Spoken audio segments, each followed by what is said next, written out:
the conditions in Gaza. It's being closed off. It's the presence of Israeli troops and police and people who were brought in for interrogations shaped the nature of his consciousness and his attitude toward the world and toward the Israelis.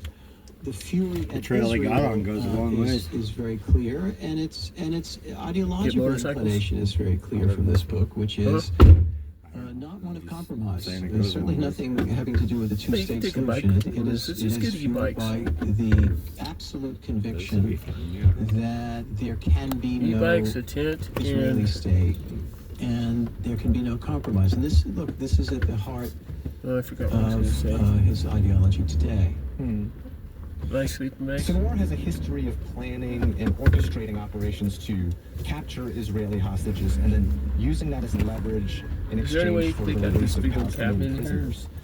Of course, we saw that play out during the October 7th attack. Or do you just like it that way? I wonder if you could talk about this tactic. Oh, Why do you stop. think it's Oh, one my God. that Sinwar has relied on? What I was looking for.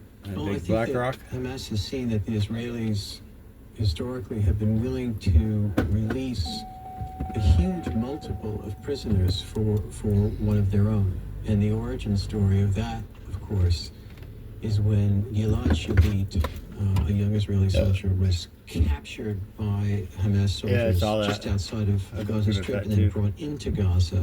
He was kept there for 5 years. It had a huge political effect for all the time he was there. And finally, the exchange was for 1,000 prisoners, Sinwar included.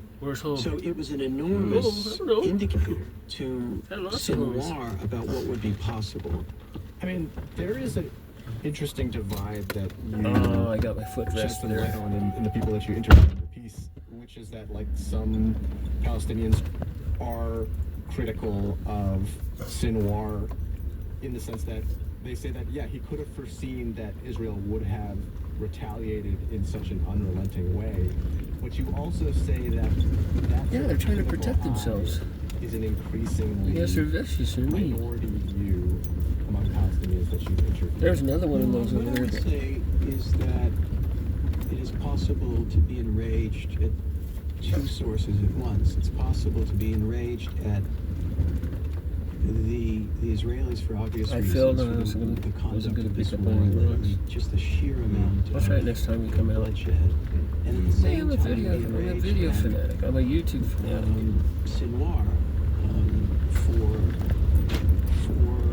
being willing to acknowledge this crisis, which to one degree or another had to be seen as inevitable. But Sinwar's rhetoric is... So what they're trying to tell us is we have another Adolf Hitler It's around. very plain that he sees this as a historic battle, and I killed the video to this make time. these sacrifices of his own people in order to attain final victory. So last question. YouTube hasn't been screaming at me too much because I'm getting too many views or too many hours. They're kind of like, okay, well, you can fix it or we can fix it. Interview him in person. I just let them fix it. What would you ask? Wow, that's pretty. Such a good question. Can't be space. I could imagine the answer, but I would say Number 51B. if you had it to do I again, hope we hit our favorite cabin trail. and he would Oh, answer we're bad. Stop. This is just too cool. You got a beautiful site. Anticipated. You got somebody building a dike or something. Military retaliation. And you got endless mountains over there. I think he would say yes. One dimension.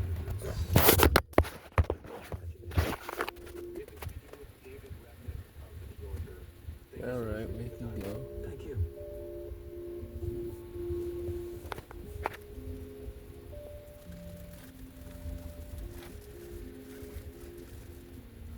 You're listening to All Things Considered from NPR News. After a whirlwind start to their campaign, Vice President Kamala Harris and her running mate, Minnesota Governor Tim Walz, are headed to Chicago for the Democratic National Convention. They'll formally accept their nominations for president and vice president, capping off a stunning few weeks in American politics.